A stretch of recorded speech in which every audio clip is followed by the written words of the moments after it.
Olá pessoal, nesse vídeo, dando continuidade ao assunto balanço de massa e energia, vamos falar sobre balanço de massa envolvendo reações químicas. Trataremos especificamente dos métodos de cálculo através do balanço de massa de espécies atômicas e do método de extensão de reação. O exercício que eu escolhi foi o exercício 4.43 do Felder e ele tem o seguinte enunciado. No processo DICOM para a fabricação de cloro, HCl e oxigênio reagem para formar cloro e água. Alimenta-se ar o suficiente para fornecer 35% de excesso de oxigênio. E a conversão fracional de HCl é 85%. Beleza, eu montei aqui um diagrama esquemático do processo para facilitar a visualização. Então, basicamente, você tem lá o HCl entrando, juntamente com o oxigênio, que é proveniente do ar. Ele vai estar nessa proporção aqui de 21% e junto com 79% de nitrogênio, foi alimentado em 35% de excesso, e cá no final, além de cloro e água, que são os meus produtos, vai sair o restante do HCl que não reagiu, já que a conversão foi de 85%, vai sair o excesso de oxigênio, o nitrogênio, que é o inerte. Então vai ser basicamente isso. Tá. Vamos ao exercício. Ele pede primeiro para você calcular as frações molares dos componentes na corrente produto usando balanço de espécies atômicas. Então a gente vai ter que calcular de todos os componentes. Primeira coisa que você vai ter que fazer, já que ele não te deu a reação, ele só te falou o que reage para formar o que, é escrever a reação do processo balanceando ela. Então você vai ter HCl e oxigênio formando água e cloro.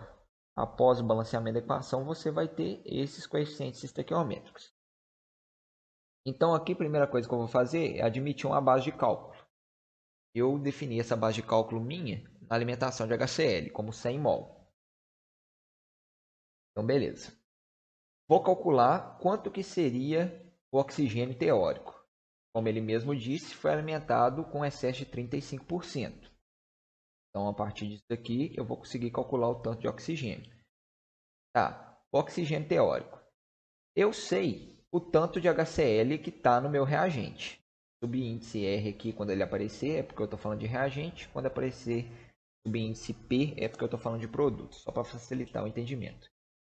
Então, aqui eu defini minha base molar como minha base de cálculo como 100 mols de HCl no reagente. E eu tenho uma proporção com que o oxigênio reage com HCl. E essa proporção é dada pela minha reação. Por isso que é importante você tomar cuidado no balanceamento. Para cada 1 HCl que eu tenho de reagente, para cada 1 mol de oxigênio que eu tenho aqui no reagente, melhor dizendo, eu vou precisar de 4 HCl's para processar essa reação. Então aqui, montando a fração molar, eu vou ter número de mol de HCl de reagente vezes 1 mol de oxigênio para 4 mol de HCl. Certo? Então aqui a análise dimensional vai te ajudar muito. Você quer descobrir número de mol de oxigênio, certo?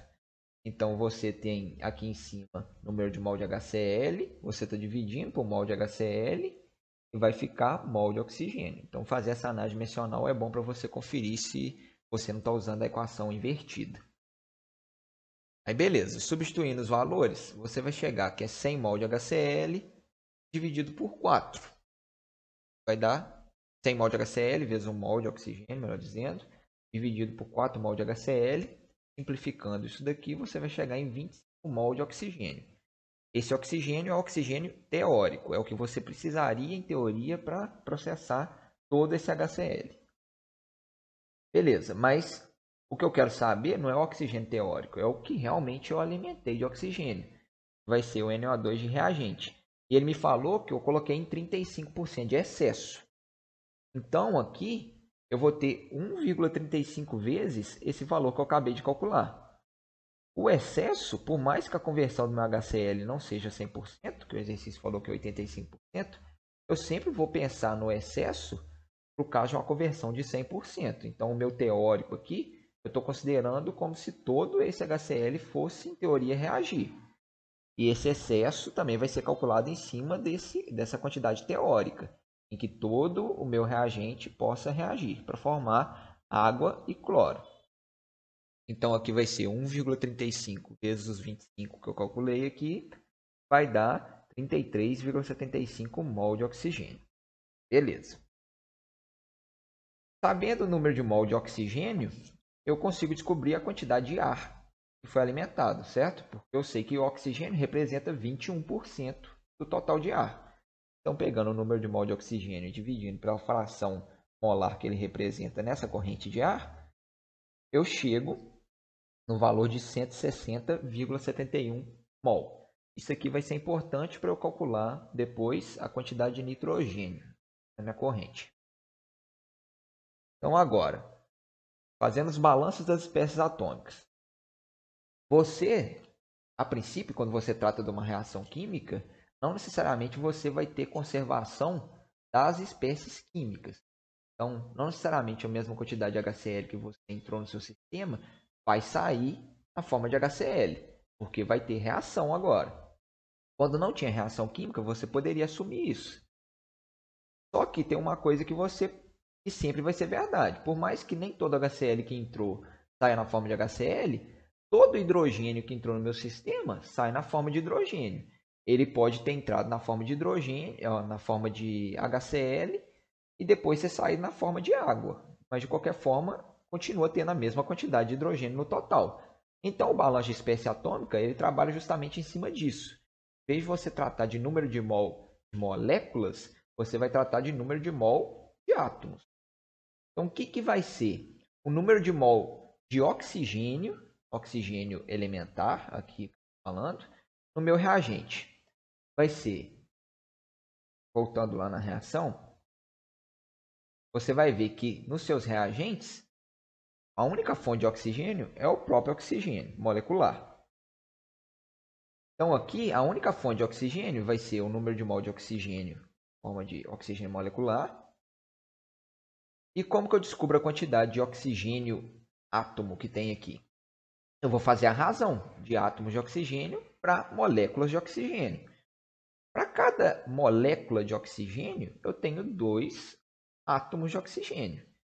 Então, a razão que eu vou montar aqui é de 2 mol de oxigênio elemento dividido para cada 1 mol de oxigênio molécula. Fazendo esse cálculo, eu vou chegar no número de mol de oxigênio que eu tenho no gás oxigênio. Então, vai ser 33,75 mol de gás oxigênio, que eu acabei de calcular, vezes esse 2. Eu vou chegar no número de mols de oxigênio de 67,5. Beleza. Agora, pensando no hidrogênio. Eu alimentei HCl, oxigênio e nitrogênio. A única fonte de hidrogênio que eu tenho no meu meio é o HCl. Eu vou fazer algo semelhante que eu fiz aqui com oxigênio. Eu tenho o número de mol de HCl na minha alimentação, só que eu quero saber o tanto de átomos de hidrogênio que eu tenho nesse HCl. Só que para cada uma molécula de HCl, eu tenho 1 mol de hidrogênio. Então, a razão aqui vai ser de 1 para 1. Eu fazendo essas contas, substituindo aqui o valor de HCl, já que eu adotei uma base molar, a base de cálculo de 100 mol de HCl, eu vou chegar aqui no total, nesse 100 mol de HCl, que é o total de espécies que tem hidrogênio no meu sistema, no início, vão contribuir com 100 mol de hidrogênio para o meu sistema. Beleza. Agora, tratando do cloro. O cloro, da mesma forma que o hidrogênio, ele só está presente no HCl. E ele vai estar na mesma proporção que o hidrogênio. Vai ter 1 mol de cloro para cada 1 mol de HCl. Aí a conta aqui vai ser a mesma. Só que agora eu estou falando que eu tenho 100 mol de cloro. Então, para cada 100 mol de HCl, eu tenho 100 mol de hidrogênio e 100 mol de cloro. Beleza. Isso daqui eu determinei a quantidade total que eu tenho de cada espécie atômica aqui no meu sistema. Tem um outro elemento no meu sistema, que seria o nitrogênio. Só que eu não estou trabalhando aqui com o balanço atômico dele, porque o nitrogênio ele é um inerte. Então, o nitrogênio eu posso tratar como se fosse um sistema sem reação que vocês já estão acostumados. Então, eu não preciso ter esse cálculo aqui, porque todo nitrogênio que entrar no meu sistema ele vai sair na mesma forma de nitrogênio gasoso. Caso tivesse a reação, aí sim seria interessante você fazer o balanço dele aqui nesse momento. Tá. Sabendo os balanços, agora eu vou calcular outras espécies que eu preciso para poder trabalhar com aqueles balanços. Primeiro, eu consigo descobrir o tanto de HCl que eu tenho no produto. Porque no exercício ele me falou que eu tenho uma conversão fracional de 85% do HCl. Então, no meu produto, já que eu converto 85%, quer dizer que vai sobrar 15% na forma de HCl, certo?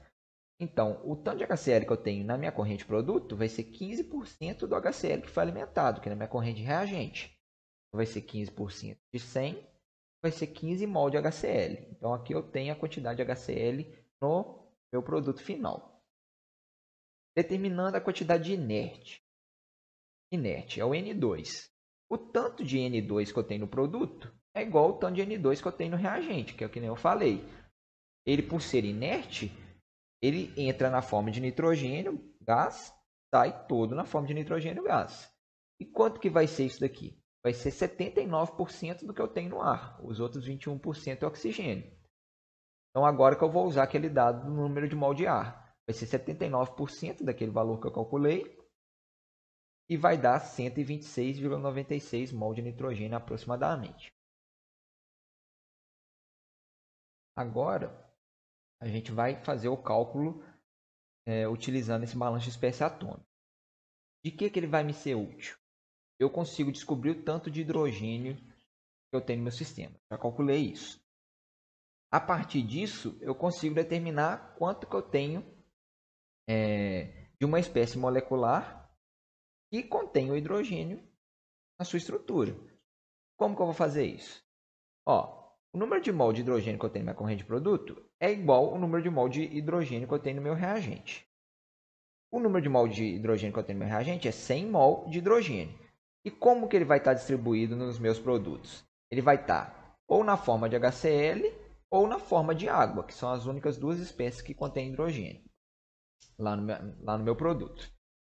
E quanto de hidrogênio que eu tenho em cada um para dar esse 100 mol? Para cada um HCl que eu tenho no meu produto, eu tenho 1 mol de hidrogênio. Então, você vai montar essa fração molar para cada uma dessas espécies. Você vai pegar a espécie molecular e calcular a quantidade de hidrogênio nela através da fração molar. Então, você tem 1 hidrogênio para cada HCl, você tem 2 hidrogênios para cada água. Simplesmente isso. Aí, depois, substituindo o que você já tem de informação nesse balanço, você vai conseguir determinar algo que é incógnita para você. No caso aqui, eu não sei o número de mol de água que eu tenho na minha corrente de produto, que é o que eu estou querendo calcular, e eu já sei a quantidade de HCl que eu tenho no produto, que foi que eu calculei em cima da conversão fracional dele, que era de 85%, e acabou sobrando 15%. Já que era a base de cálculo de 100 mol, acabou sobrando 15 mol de HCl. Então, substituindo os valores aqui, vocês vão ver que na expressão do meu balanço de massa atômico, você vai ter como incógnita simplesmente o número de mol de hidrogênio na minha corrente de água, na minha corrente de produto.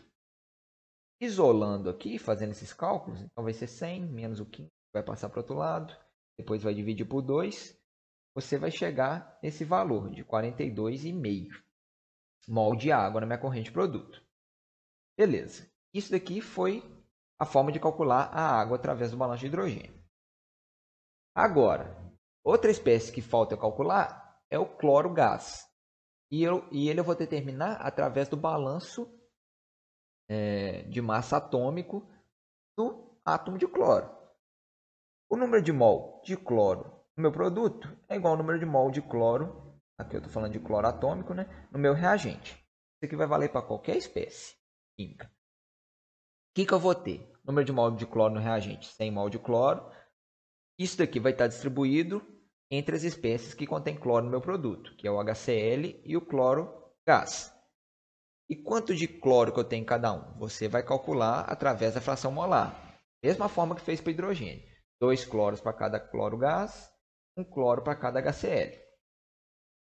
Aqui, você já tinha a informação do HCl no produto, que foi a mesma informação que você tinha para calcular no balanço de hidrogênio, calcular a quantidade de água. você vai substituir ele aqui novamente nesse balanço e você vai chegar numa expressão bem semelhante, só que agora é para a quantidade de cloro. Você vai chegar num valor de 42,5 mols de cloro gás. Só isolar ele aqui na equação. Tá. Ainda falta você calcular a quantidade de oxigênio. E o oxigênio, nada mais justo você calcular ele através do balanço de oxigênio atômico. Mesma coisa, número de mol de oxigênio atômico no produto é igual ao número de mol no reagente. O número de mol no reagente a gente calculou era 67,5. O que eu tenho na minha corrente produto vai ser oxigênio na forma de oxigênio molecular e na forma de água. Esse balanço aqui não teria como eu começar por ele, porque você pode notar uma coisa. Aqui, caso eu optasse por começar pelo balanço de oxigênio, além do número de mol de oxigênio que você não sabe, você ainda não saberia o número de mol de água no produto. Isso daqui a gente calculou justamente no balanço de massa molecular do hidrogênio. Então, para você calcular o oxigênio, você teria que, no mínimo, calcular antes o balanço de massa do hidrogênio, para determinar a quantidade de água. Mas aqui, já que a gente já tem essa informação, você vai substituir esse valor aqui no meu balanço de massa. Aqui o raciocínio é o mesmo, né? Eu esqueci de falar. Para cada mol de oxigênio gás, você tem 2 mol de oxigênio átomo. Para cada 1 mol de água, você tem 1 mol de oxigênio. Então aqui você vai calcular, vai substituir esse valor que você tinha calculado no balanço do hidrogênio, que era 42,5. Vai sobrar como incógnita simplesmente oxigênio molecular. Fazendo esses cálculos, isolando o oxigênio molecular aqui, você vai achar que tem 12,5 mol de oxigênio na corrente produto. Beleza. Agora as frações molares. Já que a gente já calculou tudo que tinha na minha corrente produto, agora eu posso determinar o número de mol total e calcular a porcentagem com que cada um representa no meu sistema. Então aqui o número de mol total que eu tenho na minha corrente produto vai ser o que eu tenho de água, mais o que eu tenho de HCl, mais oxigênio, mais cloro, mais nitrogênio. Substituindo todos aqueles valores que a gente acabou de calcular, vai chegar no número total de moléculas no seu sistema de 239,46. Aí calcular as frações molares é muito simples. A fração da água vai ser o número de mol de água, minha corrente produto, dividido pelo número de mol total.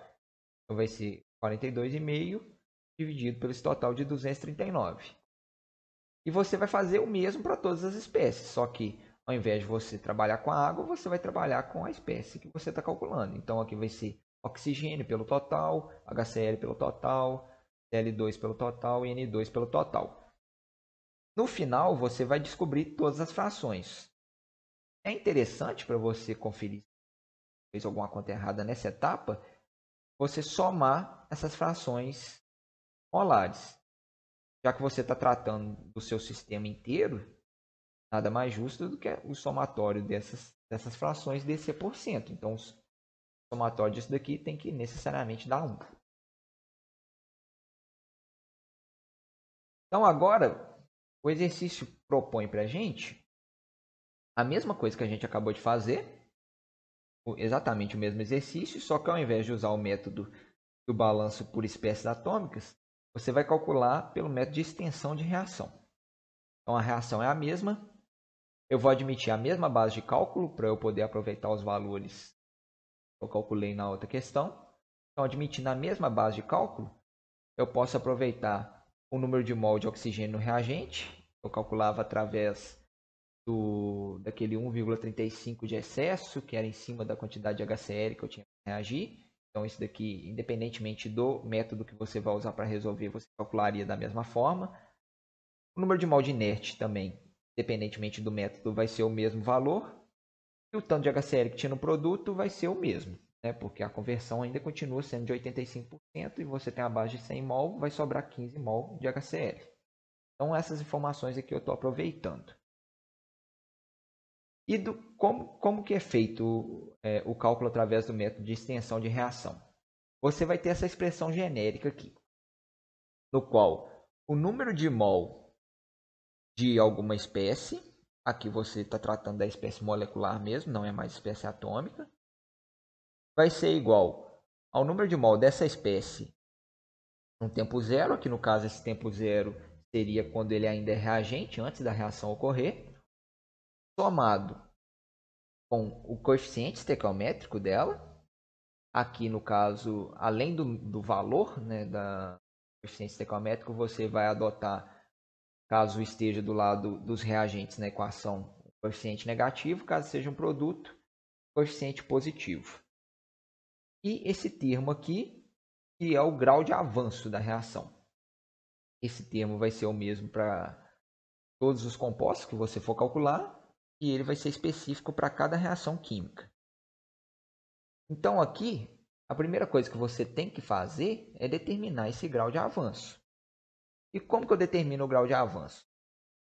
Você tem essa equação genérica. Aqui você sempre vai saber o coeficiente estequiométrico da sua espécie química, desde que você tenha balanceado a equação de forma correta. Então isso aqui geralmente nunca vai ser uma incógnita para você. Você teria que descobrir o número de mol de uma espécie no final e saber o tanto que tem dela no produto e saber o tanto que tem dela no reagente. E qual que você pode usar? Que você já tem essa informação. O HCl. Você já sabe o tanto de HCl que tem no produto, porque ele te deu a conversão. E você sabe o tanto que entrou a partir da base de cálculo que você adotou. Então aqui você pode montar essa expressão para o HCl. Então o número de mol de HCl no produto vai ser igual ao número de mol de HCl no reagente, mais o coeficiente estequiométrico do HCl na equação da reação química do processo, vezes o grau de avanço. O número de mol de HCl no produto é os 15. Sobrou, o tanto que tinha no reagente é 100. Aqui, se você voltar lá na equação, essa daqui, você vai ver que o coeficiente estequiométrico dele é 4 e ele é um reagente, então ele vai entrar negativo, pressão, vai ser menos 4, vezes o grau de avanço. Aqui você vai ter como única incógnita o grau de avanço, você vai descobrir que ele é 21,25 mol. Sua expressão está toda em mol, então o grau de avanço ele tem unidade também de mol. Tá, sabendo o grau de avanço, agora fica fácil de você determinar quaisquer das espécies que você tem no seu sistema. Agora você vai montar uma expressão para cada uma delas. Então você vai ter o número de mol de oxigênio no produto, vai ser o número de mol de oxigênio reagente, vezes o coeficiente estequiométrico dele na reação, vezes o grau de avanço. Você vai ter o oxigênio no produto, mais o tanto que tinha no reagente, que foi calculado no exercício anterior e eu aproveitei o dado, era 33,75, menos coeficiente estequiométrico. Voltando aqui. O oxigênio é um reagente, então o coeficiente é negativo, e aqui é o coeficiente 1. Então vai ser menos 1. Menos 1 vezes o grau de avanço, que foi o que eu determinei agora há pouco, que é 1,25. Então aqui você vai ter 12,5 mol de oxigênio. Mesma coisa para a água. Número de mol de água no produto, é igual ao número de mol de água no reagente, mais o coeficiente estequiométrico da água vezes o grau de avanço. O coeficiente estequiométrico da água, ela é um produto, então é positivo, e o valor é 2. Então aqui vai ser número de mol de água no reagente. Não tinha água como reagente, meus únicos reagentes eram HCl e oxigênio. Então aqui vai ser 0. Vai somar com 2, que é o coeficiente estequiométrico, vezes o grau de avanço, que é 21,25. Então vai dar 42,5. Mesma coisa para o cloro. O cloro na corrente produto, o cloro no reagente, mais o coeficiente estequiométrico do cloro, vezes o grau de avanço. Não tinha cloro no começo, assim como a água. O coeficiente estequiométrico, se vocês olharem, é o mesmo da água, é 2. Ele é produto, então também é positivo. Vai ser o coeficiente estequiométrico vezes o grau de avanço, já que isso daqui é 0. Vai ser 2 vezes 21,25, vai dar o mesmo valor que a gente achou para a água. Note, aí vocês podem voltar no vídeo para conferir, caso vocês queiram.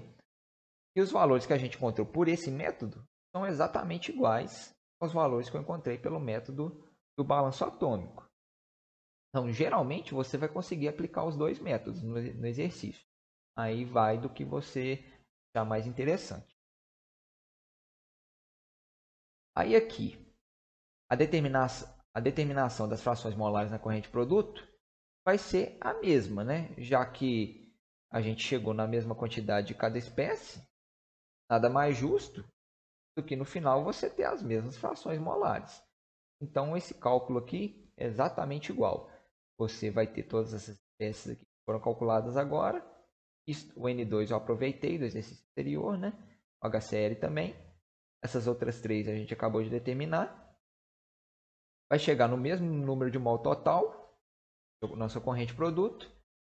E as frações, como a gente calculou, já dado o mesmo tanto de cada espécie, vão ser as mesmas. Então aqui eu nem vou refazer essa parte do cálculo não. Agora é a terceira pergunta do exercício. Aí já é uma pergunta mais teórica. Ela fala o seguinte: uma alternativa ao uso de ar como fonte de oxigênio seria usar oxigênio puro no reator. Usar oxigênio implica num custo extra significativo em relação ao uso de ar, mas também oferece potencial para uma considerável economia. Especule sobre quais poderiam ser os custos e a economia. Qual seria o fator determinante para escolher de que forma operar o processo? Tá. Então, primeiro eu vou falar das economias, que seriam as vantagens de você utilizar o oxigênio puro ao invés de usar o ar que contém oxigênio. Primeiro, se você está usando o oxigênio puro, você vai precisar de um volume muito menor de gás, né? Porque no ar, 79% é nitrogênio. Então, praticamente 4/5 do seu volume que você vai entrar de ar vai ser de inerte. Então, você vai precisar de um sistema com volume muito maior, de equipamentos muito maiores, para você conseguir ejetar a mesma quantidade de oxigênio e do outro reagente para você processar a reação.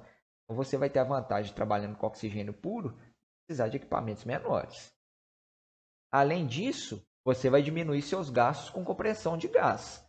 Então, ao invés de você comprimir o ar, que tem aquela enorme quantidade de nitrogênio, você vai comprimir somente oxigênio puro. Então, você vai diminuir muito o volume de compressão de gás. Gastos com compressão na indústria geralmente são muito elevados. Então, aqui você teria uma economia de utilidade. Você poderia, sei lá, economizar com energia elétrica aqui. Além disso, sua corrente produto, quando você tem inerte, você de alguma forma você vai ter que removê-lo, né? Já que caso forme uma mistura homogênea, que no caso aqui os seus produtos são gases. Então, de alguma forma você vai ter que remover esse nitrogênio quando você trabalha com ar. Então você teria gastos com um sistema de purificação para remover o nitrogênio, coisa que você não teria caso você utilizasse oxigênio puro. E outra coisa também é que você tem um grande volume de inerte no seu sistema, pode ser que você prejudique a sua reação, torne o processo mais lento, e você vai acabar diluindo seus reagentes no seu sistema. Então tem isso também. E qual que seria a desvantagem? O próprio enunciado do exercício falou, né? Que o oxigênio ele tem um custo extra significativo. Você trabalhar com oxigênio puro é muito, muito mais caro do que você trabalhar com ar. Até porque o oxigênio puro você vai ter que comprar e ar é de graça. Então, o fator determinante que você vai ter, o fator determinante para você escolher se você vai operar com oxigênio puro ou com ar é ver qual das situações você vai ter maior gasto, comprando oxigênio ou aqueles gastos extras que você teria trabalhando com ar, que seria de purificação, prejuízo no velocidade de reação, possíveis prejuízos, né? Gastos maiores com compressão, compra de equipamentos maiores. Então você teria que ver qual que seria o custo maior, que seria o custo menor, para você poder implantar. É essa a discussão dessa questão. Então é isso, pessoal.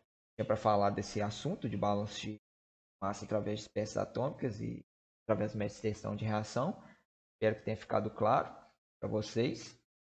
E o CAENC sempre estará disposto aí a ajudar vocês qualquer dúvida que vocês tiverem, não somente nessa disciplina de balanço de massa. Quaisquer dúvidas e demandas, pode entrar em contato com a gente. Muito obrigado.